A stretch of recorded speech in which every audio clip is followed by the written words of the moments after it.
valued and loved, their words register more deeply. Their words carry more weight. Pagka ang nagsasalita ay kapanipaniwala, pinapahalagahan mo, mahalaga sa'yo, lalong kaya kang saktan ng salita nun. Kaya nakikita natin yung mga sinasabi ng mga mahal natin sa buhay, na kapag tatampo, nagdaramdam ka, nasasaktan ka, na kung sinabi lang sana ng ibang tao, baliwala. Pero sinabi ng asawa mo, ng nanay mo, ng kapatid mo, ng kaibigan mo, mas nagiging mabigat ang timbang nun. Words can hurt because of their delivery, the way they are said. Words can hurt because of their tone. Ano ba yung tono ng pagsasabi? Mataas o mababa? Disrespectful ba? Rude? Rough? Doon pa lang, nakakasakit na yan. Wala pang galang, magaspang ang pagbibitaw ng salita. Words can hurt because of their texture. Hindi lang tone yan, may texture. Magaspang ba? Pino ba ang pagkakasabi, ang piniling mga salita? Words can also hurt because of their temperature. Mainit ba o malamig? Kung minsan may mahal na mahal ka sa buhay, nag-text ka, sumagot lang, Kay, parang nasasaktan ka na nun dahil ang lamig. Gusto mo, Kay, may ganon. Pag wala, nagtatampo ka na dahil malamig. Pwede naman na meron pang drawing na galit, masyadong mainit, napaso ka naman. Kahit na drawing lang yon, ang kahulugan na pinararating sa ating puso, isang buong daigdig ng mga salita. Words can hurt because of their taste. Matamis ba o mapait? Mapakla ba? Maasim ang salita o masarap? No? Words can also hurt because of their color. Bright ba o pale? Kaya ang mga Pilipino, hindi sapat na nagte-text. Kailangan may mga icon, may mga drawing ng mga umiiyak, may mga drawing ng tumatawa, humahalakhak. Kasi kailangang iparamdam yung nandoon sa puso. At pagka yun ay kulang, dinaramdam noong nakakatanggap. Pagka naman tamang-tama, siya ay nag-enjoy. So delivery is very important. Sa Acts 23, 3-4, nung si Paul ay nakipag-away sa high priest, then Paul said to him, God will strike you, you whitewashed wall. You sit there to judge me according to the law, yet you yourself violate the law by commanding that I be struck. Those who were standing near Paul said, you dare to insult God's high priest? You know, Paul got into a lot of trouble because of his very sharp tongue. At dito sa incident na ito, hindi niya ginalang yung high priest ng Israel. Nakasakit siya, hindi lang noong pinagsasabihan, kundi pati ng mga nakikinig. Delivery can cause pain in the hearers. Words can hurt because of their spirit. May espiritu ang bawat salita. Ano yung espiritu niya? Espiritu ba ng pag-ibig? Espiritu ng panggugulo? Espiritu ng pang-iintriga? Espiritu ba ng pananakit? You know, the spirit of lack of concern and consideration, lack of goodwill, lack of love and tenderness, all of that can hurt. You know why? Because everybody just want a little bit more love. Kaya maliit o malaki kang tao, babae ka o lalaki, matanda ka o bata, mayaman ka o mahirap, lahat ng tao ay naghahanap lang ng dagdag pang pag-ibig, dagdag pang tenderness, kindness, affection. And the spirit of words can actually frustrate people because they don't hear what they expect to hear, or they hear what hurts them to hear, and so words are very powerful. Galatians 2:11, another incident of Paul, demonstrating the spirit of language. When Peter came to Antioch, I opposed him to his face because he was clearly in the wrong. Paul thought that Peter was wrong, but the way he handled it, he opposed Peter to Peter's face. Sa harap ng iba, dire-diretsahan niyang talagang sinopla at ipinahiya si Peter. What would be caused by that? Embarrassment, pain. Kaya marami mga conflict, yung mga Bible characters na yan, dahil nung paman, tulad ngayon, may mga interpersonal relations that were being strained because of the way people used words. Nagkakagalit sila doon, naghihiwa-hiwalay, nagkakanya-kanyang lakad, dahil sa mga binibitiwan at nadidinig ng mga pananalita. Tayo ngayon, ganun man. Marami mga mag-asawa, nagkakalayo ang loob dahil sa masasakit na salitang nadinig. At matagal nang nalimot ang ibang bagay, matagal nang nabura ang black eye, matagal nang nabura ang peklat, nandun pa rin sa loob ng puso yung mga sugat na iniukit doon ng masasakit na salita. pinakamahirap at pinakamatagal burahin. Now, how do we ease pain inflicted by words? Siguro naman kung ikay 3, 4, 5 years old na, nagkaroon ka na ng share ng painful words. Nakarinig ka na ng mga salita na, ba't ang pangit mo? Bakit ang taba mo? Bakit ang itim mo? Bakit ang liit-liit mo? Bakit mukha kang ita? Bakit ang baba ng grade mo? Bakit ganito ka? Bakit ka ganyan? Sinungaling ka? Wala kang kwenta? All of these words, unkind words. Yung mga dating mahal na mahal ka, hindi na kita mahal, ayoko na sa'yo. All of this. Pag ang tao ay more than 5 years old na, siguradong nakatanggap na nito. Anong gagawin natin dyan? Ipagmumukmuk ba natin yan buong buhay? Hahayaan ba natin na lagi na lang tayo nasasaktan tuwing naaalala natin ang nadinig na natin noon at masasaktan tayo tuwing may maririnig pa tayo? How do we live in this real world? How do we ease pain inflicted by words? First of all, consider the content. Bago tayo masaktan, mag-isip-isip muna tayo, ano ba ang kahulugan ng sinasabi niya? Consider the variance in meaning assigned by the speaker from the meaning that you attach to the word. Magkakaiba ang pakahulugan ng tao sa salita. At yun mismong the same word, pwedeng iba ang meaning kay person A at iba kay person B. So pag sinabi ni person A na ganito, ang akala ni person B, ganun ang pakahulugan, magkaiba pala. Consider that. Because of cultural differences, because of differences in intellect, in education, in background, people assign different meanings to the same word, to the same gesture, to the same act. Kaya hindi tayo dapat agad magdamdam, isipin mo, gusto ba niya talaga ako ang saktan o kulang lang siya ng bokabularyo? O kulang lang siya ng galing magsalita? O nagmamadali lang siya kaya hindi na siya nakapili ng magandang salita. O masakit pala ang ulo niya noon, nanganganib pala siya, nagsiselos pala siya doon sa asawa niya, kaya wala siya sa mood. Kaya nakapagbitaw ng ganong salita sa akin. Consider the content. Consider the merit of the words. Okay, sinabi niya, wala akong kwentang tao, pero reliable ba yun? Yung pang tao na yun na nagsabi, pwedeng pagkatiwalaan, meritorious ba ang kanyang mga pronouncement?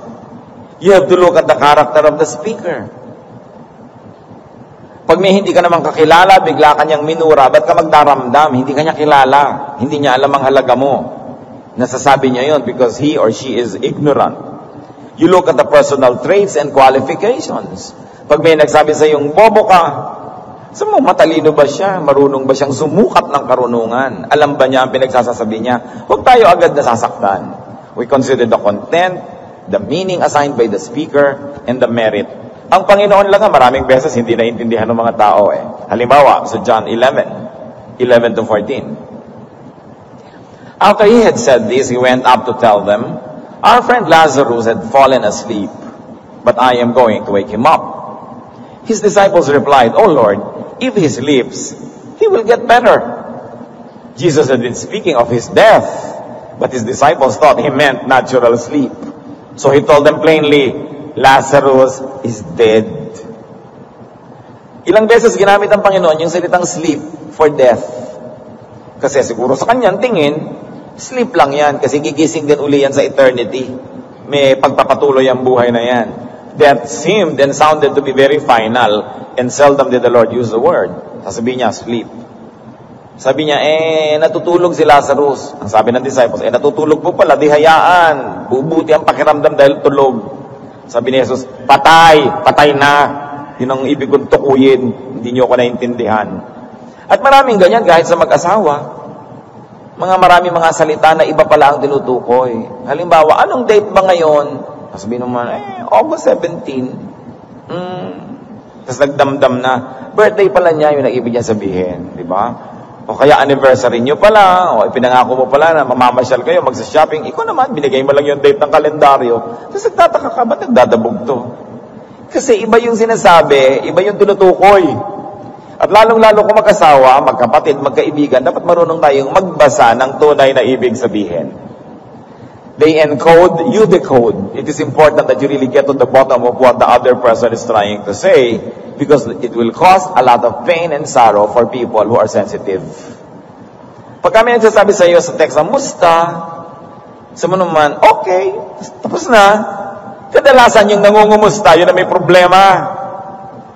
Nagbubukas lang siya ng pinto para makumusta mo rin, para maibunto na siya sa iyo yung pagkahaba-habang text siya tungkol sa kanyang problema. Eh, dinismiss mo lang, musta, ikaw, okay, thank you, period. Because you're not reading. Kailangan tinitingnan natin yun. Ano ba talaga ang ibig sabihin ng nagsasalita? There is a syndrome in communication that says, it's not what I said, it's what you thought I said. At lalong-lalo kung nagtatalo kayo, mataas ang inyong boses, nagpapaligsahan kayo ng pagtatalumpati, hindi mo na madidinig yung sinasabi niya, lalong hindi mo maiintindihan yung tunay na tinutukoy niya, dahil busy-busy ka trying to say what you want to say, that you are not able to hear what the other person is trying to say. Kaya napakahalaga yung nagbibigayan, lalo sa nagtatalo. Meron po mga tribo ng Native Americans, meron silang tinatawag na talking stick. Yung chief, may hawak siyang patpat, isang magandang ceremonial patpat. Na paghawak niya yun, siya lang nagsasalita. At kung kanino niya iabot, yung may hawak lang noon ang pwede magsalita. Therefore, when there is a meeting, walang magkasabay na nagsasalita dahil may talking stick. Dapat siguro mag-asawa may ganyan din. Ha? Talking stick. O, ikaw naman. Okay na, ako naman. Ganyan. Para hindi nakakagulo. At kadalasan, hindi naman talaga yun ang ibig mong sabihin. Meron kang ibang ibig sabihin, pero mali ang pagkakabasa, at dahil sa pride mo, hindi mo na i-correct yun. Bahala ka kaya ng reading mo. Pero alam mo, hindi yun ang ibig mong sabihin, pero ayaw mo lang ipaliwanag. Lalo tuloy, gumugulo. Napakadali na mo sabihin, teka, hindi yan ang ibig ko sabihin. Ang ibig ko sabihin ay, I love you. Hindi biglang umupa. Kasi maraming kahulugan na pwedeng basahin ng tao, lalo siya ay sensitive. So consider the content. Then consider the intent. The intention. The spirit of the word. Sinasala mo rin, ano ba ang gusto niya mangyari? Bakit niya to sinasabi? Nakikipaghiwalay ba siya? O gusto niyang makipagkasundo? Merong mga magnobyo, sasabihin mo, makipagkita tayo, sabi ni A. Sabi naman ni B, busy ako. Sabi tuloy ni A, sige, buong buhay, hindi na kita aabalahin. No? Ganun ba talaga ibig sabihin nun? Nanghihingi lang yun ng panunuyo. Ikaw naman, di sige. Nagalit na talaga siya ng lubos. Pero ang gusto pala niya sabihin, sige, abalahin mo ko, okay lang. Pero dahil hindi mo binasa yung gusto niyang kahulugan. Meron naman talaga gusto magpasubo. Alam niyo yung sinasabi niya na, sige, huwag na tayo magkita kahit kailan. Sige, huwag mo na akong bigyan kahit kailan. Ano yan pangnunukat. Sinasabi lang yan yung mga taong alam nila, panalo sila. Sige, huwag na tayo magkita kasi alam mo hindi makakatiis, mamimiss ka. You know, it's unkind. Pag alam mo na hindi makakatiis, tapos hahamunin mo na ganun, so pinipilit mo siyang sumuko. That is unkind. Do not be unkind to people who love you. And most of the time, this is what we notice. That we abuse those who love us, we take for granted those who give us attention. Baligtad, sila ang dapat pahalagahan. Pag alam mong panalo ka sa discussion, talagang ilalabas mo yung mga armas mo, it is very unloving. We should love back those that love us. We should be tender and kind to those who are tender to us. Kaya yung mga ganyang nananakot, gusto mo, wala na lang tayo, wala tayo magkita. Kung alam mong mahal ka niya at mahal mo siya, it is not the kind thing to do. It is not the kind word to say. So consider the intent. Now, if you know that the speaker is malicious, if it is maliciously meant to hurt, to harm, and to destroy, do not let it succeed. Halimbawa, alam mo, bakit ako sinasabihan itong kaibigan A ko against kaibigan B? Gusto niya ako magalit kay B, I will not let A succeed. May mga kamag-anak ka, iniintili ka sa'yo yung sarili mong asawa. Anong gusto nila? Magkahiwalay kami. Para yung sweldo ko sa pagiging OFW, sa kanila ko ipadala, imbes sa asawa ko, I will not let them succeed. Merong mga maninira ng politiko, kasi politiko din siya Ba't ka naman maniniwala? Meron siyang mapapala sa paninira. Tatandaan ninyo, kung may mapapala yung nagsasalita sa paninira, huwag kayong maniwala agad. Kasi malicious ang intention. Meron siyang gustong ibisto na kasalanan nitong taong ito. Tagal-tagal na niyang alam, ngayon lang niya sinasabi. Bakit hindi niya sinabi noon? Kasi kasama pa siya noon. Ngayon, nagkahiwalay na sila, gusto niyang sirain, kaya niya ibibisto. Ba't ngayon pa lang? Kaya kaduda-duda din yung intention noon. Meron halimbawa na isang accountant, nalaman niya na may nandadaya, nangungupit sa company, pero 3 years na yon, ano? Ngayon lang niya sinabi, siguro magkaibigan sila noon, ngayon magkagalit na sila. So, totoo man yan at hindi, anong intention mo? Bakit mo yan sinasabi? I will not let you succeed. Because you're going to manipulate even the truth for a very evil purpose. Dapat natin sinusuri, ano ang intensyon ng nagsasalita? Gusto ba niyang sumira o gusto ba niyang bumuo? Gusto ba niya na gumante? Gusto niyang manakit? Bakit yung giyera nilang dalawa, sasali ka? Bakit ka makikinig doon sa nagsasalita ng negative? Giyera nila yun. Ba't ka ngayon makikilahok? Kahit pa nga totoo yung sinasabi niya, itatanong mo muna sa sarili mo, ano ang intention niya? Bakit niya ito sinasabi? So, object, kung ikaw yung pinag-uusapan, hearer, kung ikaw yung nakikinig, frustrate the agenda of evil and malicious people. Even though they are talking of the truth. Because they're only exploiting the truth for an evil agenda. Kailangan mapanuri tayo, hindi tayo agad sumasali, at hindi tayo agad nagpapa-apekto. Si Lord na nga, lagi siyang target ng ganyang mga intriga.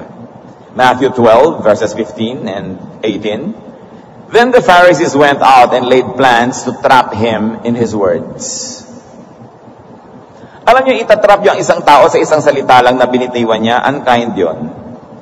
Kasi kung minsan, nabibitiwan natin ang salita, di natin sinasadya. Kung minsan, just for the lack of a better word, kung minsan, limited ang iyong vocabulary.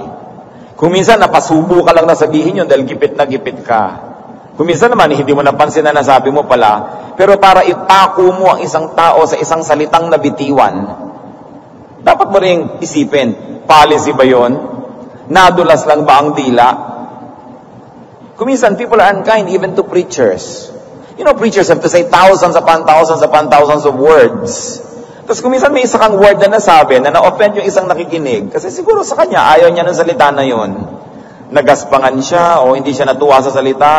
Kung ano-ano na nasasabihin niya, susulatan ka, tetextan ka, that you are evil, why are you saying this? You are a public servant, etc., etc.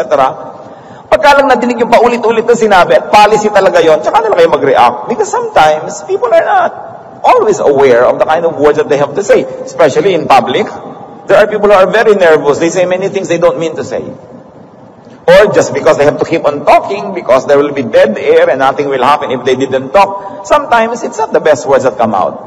So even public speakers, even preachers, have to be measured according to their batting average. Yung average niya, hindi lang yung one isolated incident, i-judge mo ang tao sa isang salita. Kundi, ilang beses niyang sinabi ito, out of 10,000 words, ilan dun yung ganitong salita? One lang, ay baka naman hindi niya talaga policy na sabihin. Hindi naman talaga yun ang gustong sabihin. We should be kinder, especially to people who have to speak a lot. Hindi naman laging available yung best words because the memory is not always working the way it should. And sometimes you hear this, very unkind. Very unkind. Titingnan natin yon. Verse 18 ng Matthew 22, But Jesus, knowing their evil intent, said, You hypocrites, why are you trying to trap me? You know what the hypocrisy was? They were not really looking for the truth. They just wanted to corner Jesus, to nail Him with His every word. Naghahanap lang sila ng butas para nila maipahamak si Jesus. The words may not be malicious, but the intention was. And so the Lord said, You hypocrites, you are not really after the truth. You simply want to destroy me. At hindi siya nagpa-apekto sa ganong mga bagay. We should be kinder to people who are always exposed to public attention and public scrutiny. Because they cannot always have a 100% performance in public. Human frailty, human weaknesses, and human imperfections will always show.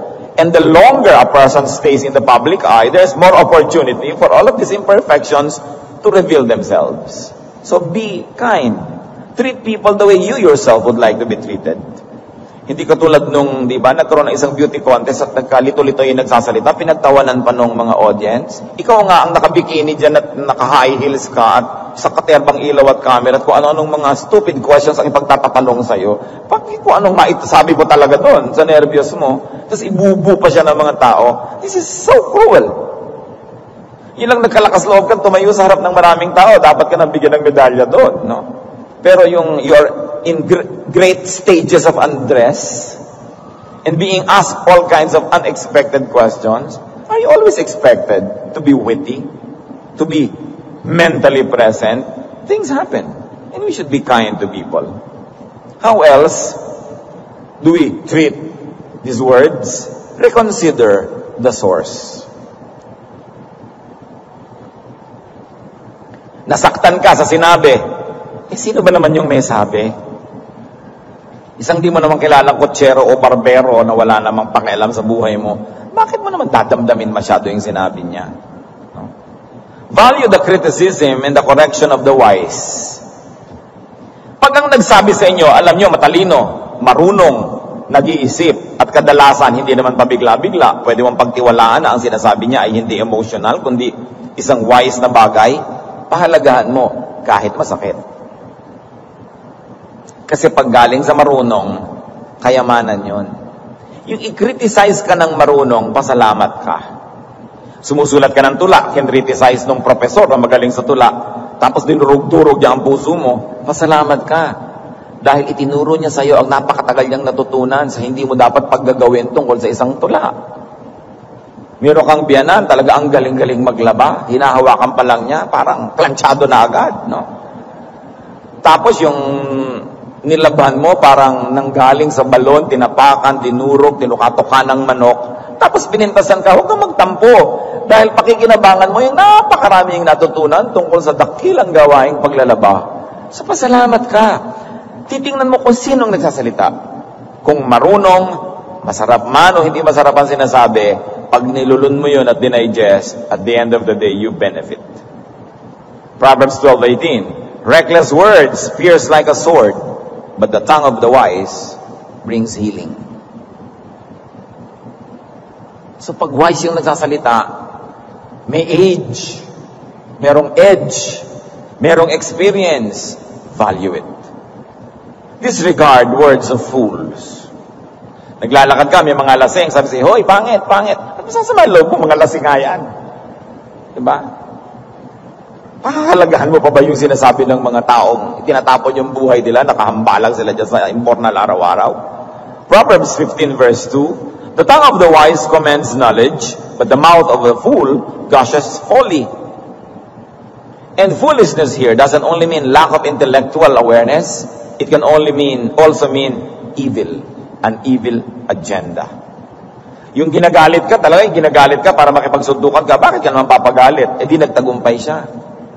Kailangan alam ano yung intention niya. At sa lagay, kakagating ko yung pain niya, susunod ako sa kanyang direksyon na gustong puntahan. No way. We have to consider the importance of the speaker to you. Kung mahalaga siya sa'yo, ganun mo kalaki pahalagahan ang sinabi. Kung hindi naman mahalaga yung tao sa'yo, tapos masakit yung sinasabi niya, huwag mong bigyan na masyadong halaga. Huwag mong asahan na mahalin ka ng buong daigdig. Yung mahal ka ng 5, 10 tao, okay na yun. Pero yung mahalin ka ng publiko, that's too much to ask.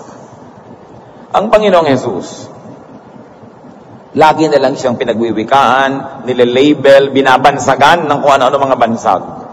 Anak daw siya ng demonyo, prinsipe ng mga masasamang espiritu, etc., etc. Matthew 12:23-24. All the people were astonished and said, could this be the son of David? But when the Pharisees heard this, they said, it is only by Beelzebub, the prince of demons, that this fellow drives out demons. Isipin ninyo ang Panginoon, nagpapalayas ng masasamang espiritu, at sabi ng mga pare na hindi makapagpalayas, kaya naman niya nagagawa, yan ang prinsipe ng mga demonyo, kaya nakikinig ang mga demonyo. Yun ang tawag sa kanya. Did the Lord allow this to affect him? Nagtampo ba siya? Nagmukmuk? Bakit mo papahalagahan ang sinasabi ng mga naiinggit sa'yo? Bakit mo papahalagahan ang sinasabi ng mga ayaw sa'yo o galit? Siyempre, walang mabuting sasabihin yan tungkol sa'yo. Benefit from the words. That's the other thing you do. Kahit pakalaban mo yan, masakit ang sinabi, suriin mo, may mapapala ka ba doon? Totoo ba yung sinasabi? So pwede kang mag-improve. Di, pasalamat ka. Nagising ka sa katotohanan na meron kang dapat improve sa buhay. So benefit from the words. Learn the lessons. Proverbs 9:9, instruct a wise man and he will be wiser still. Teach a righteous man and he will add to his learning. Anong gagawin mo? Binabato ka ng mga tao. Pwede kang patama ng patama. Bukol-bukol ka. Sakit-sakit. Luha-luha. Pwede kang matabunan ng mga batong ito at ikaw ay malibing sa ilalim ng mga bato.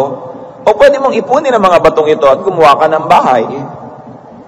Pwede kang gumawa ng bakod. Pwede kang gumawa ng monumento. What you do with these words being thrown at you is up to you.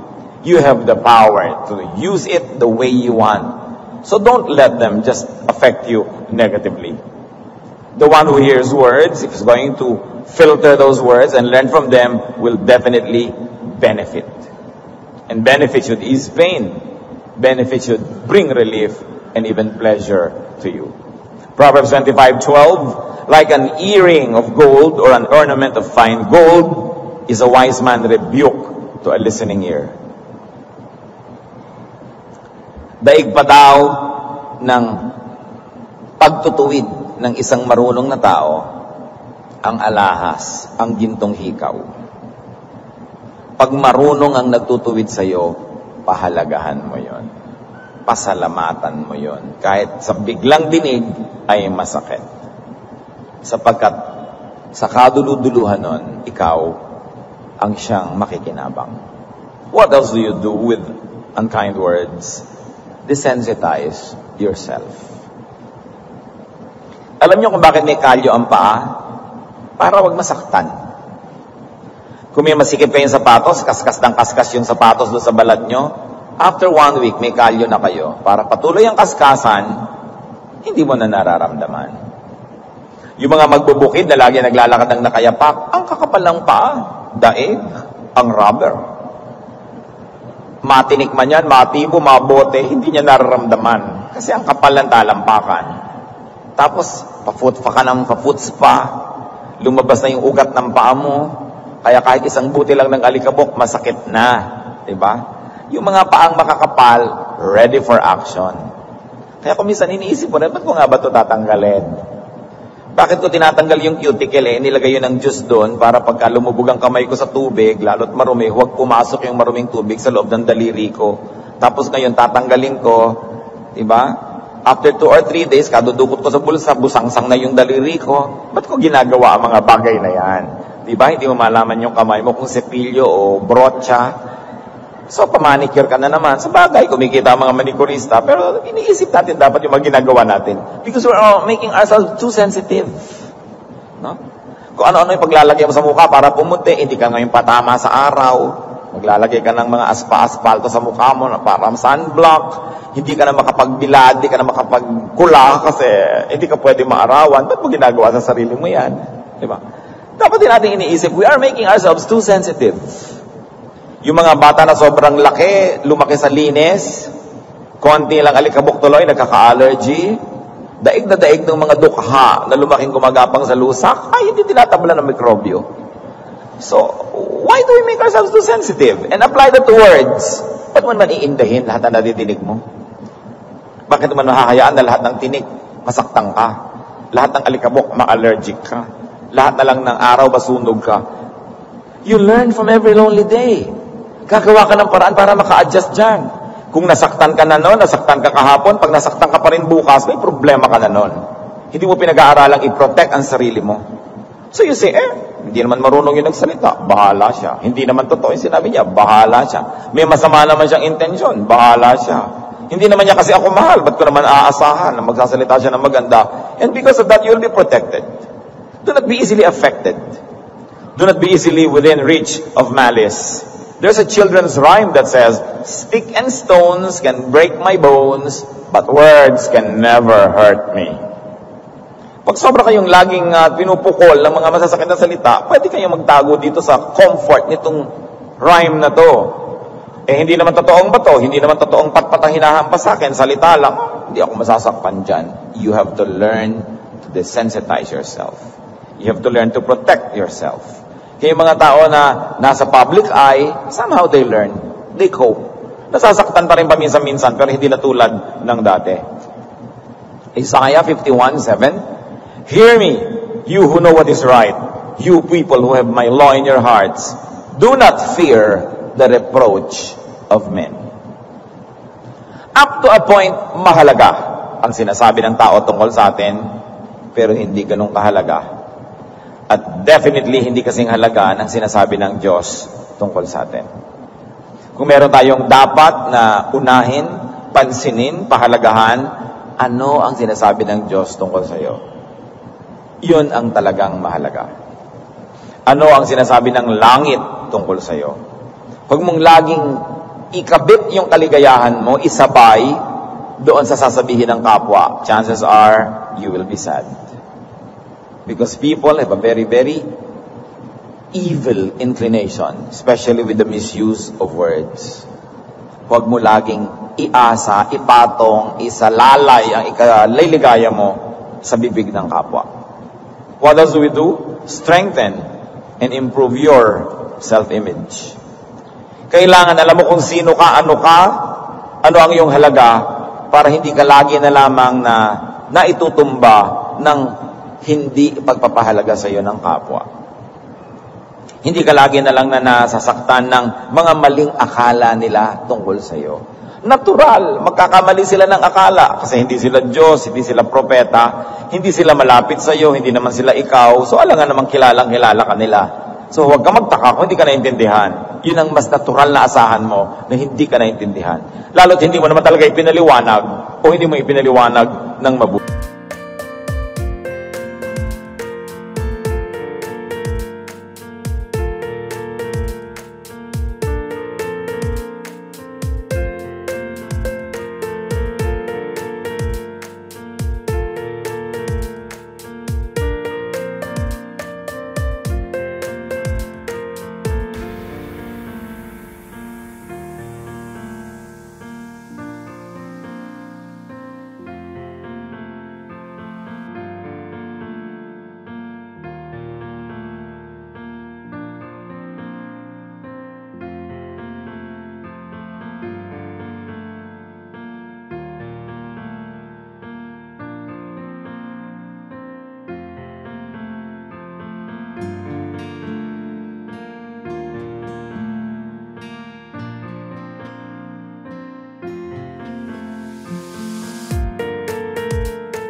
Dapat ang tao may malino na pagkakilala sa sarili. Pag sinabi ng mga taong wala kang kwenta, yan akala mo, ang kwenta-kwenta ko according to myself.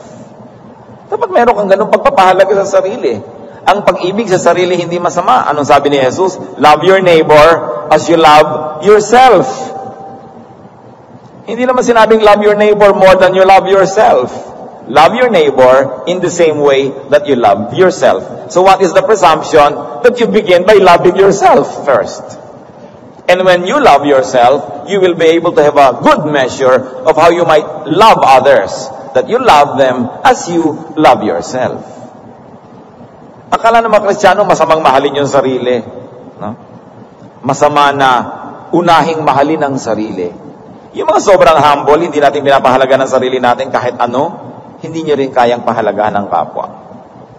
You've got to have a very strong and a very clear self-image. At ikaw'y mahalaga. Kung sabi man ng iba, huwag ka sa kanila makinig. Sabi ni Jesus, mahalaga ang bawat tao. Matthew 6:30, if that is how God clothes the grass of the field, which is here today and tomorrow is thrown into the fire, will He not much more clothe you, O you little faith? And 10:31, you are worth more than many sparrows. Sabi, kung yung mga ibon, mga maya, mga pipit, binabato-bato lang ng mga tao, binibenta lang ng mura, sa mga palengke, kinukulay pang pink, blue, kung ano pinagagagawa sa ibon. No? Sabi, kahit ginaganyan-ganyan lang ng tao, mahalaga yan sa Diyos. Walang lumilipad dyan na biglang bumabagsak sa lupa o namamatay na hindi bilang ng Diyos. Pinapahalagahan ng Diyos yan. At sabi, higit kang pinapahalagahan kaysa mga sparrows lang. Higit kang pinapahalagahan kaysa damo. Yung ang damo lang pero ang ganda-ganda ng kulay ng kanyang bulaklak. Kahit yung bulaklak niya, isang araw lang na nandyan, sa makalaway, luoy na siya, pinapaganda pa rin ng Diyos, kahit isang araw lang na nandyan yung bulaklak. Ikaw pa, hindi ka naman damo, tao ka. Hindi ka naman ibon, tao ka. So dapat pinahalagaan mo ang sarili mo. Iginagalang mo ang sarili mo. at hindi mo pinapayagan na lait-laitin ka, at kung hindi mo man mapigil ang sasabihin ng iyong kapwa, pwede mo naman pigilin ang sarili mo na maniwala at paapekto sa sinasabi ng iyong kapwa. A very strong and clear self-image will insulate you from a lot of unkind words being said by people about you. So measure yourself with your standards. Measure yourself with your own self-image. Romans 12:3, think of yourself with sober judgment in accordance with the measure of faith God has given you. So sa mga lumalabis, sabi, huwag kayong sumobra. Think of yourself with sober judgment. Hindi kayo dapat parang lasing sa mga taong mabait sa iyo, sa mga taong nagmamahal sa iyo, sa mga taong nakakaunawa sa iyo. Kung meron tayong tunay na kayamanan, mga kapatid, yan ay yung mga taong mabait sa atin. People who are kind and tender and loving, yan ang tunay nating treasure. Kahit anong sama ng loob mo, hindi ka kayang mapasaya ng kwintas o hikaw o korona o pulseras. Tao ang magpapaluwag ng iyong dibdib. Kaya dapat pinapahalagahan natin mga kaibigan. Kung wala, ay makipagkaibigan kayo.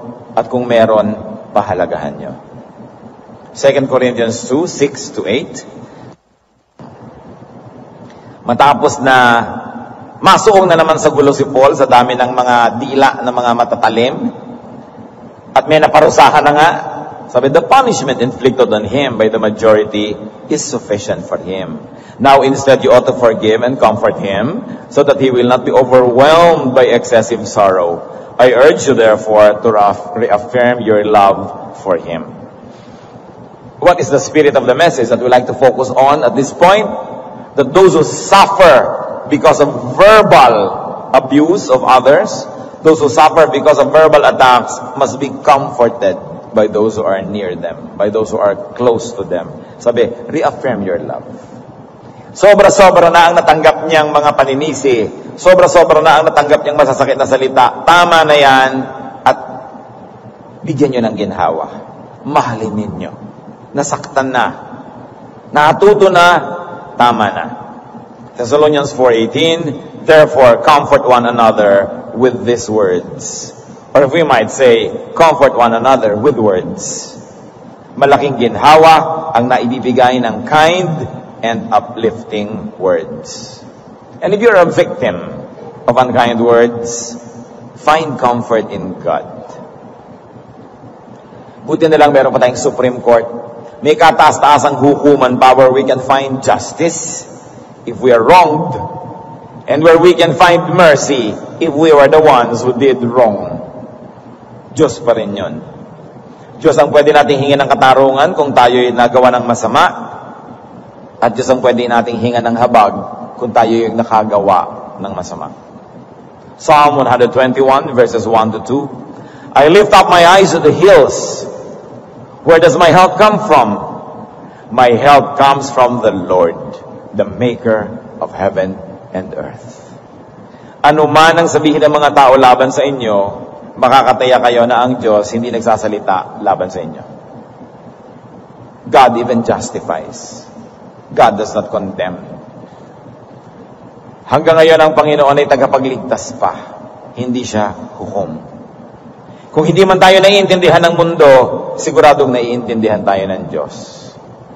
Hindi man tayo mahal ng mundo, mahal tayo ng Diyos. Siyempre, gusto natin, mahal na tayo ng Diyos, mahal pa tayo ng mundo. Pero anong gagawin mo kung hindi ka mahal ng mundo? Eh di, isipin mo mahal ka ng Diyos. At habang hindi ka pa minamahal ng mundo, doon ka manghawak. Kasi, sapat naman ng Diyos.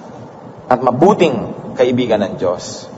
Masarap sana kung kaibigan din natin ang sanlibutan, ang mundo, ang lahat-lahat. Pero hindi naman laging ganun na nangyayari. Bring your case to God.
Psalm 23 verse 4, even though I walk through the valley of the shadow of death, I will fear no evil, for you are with me.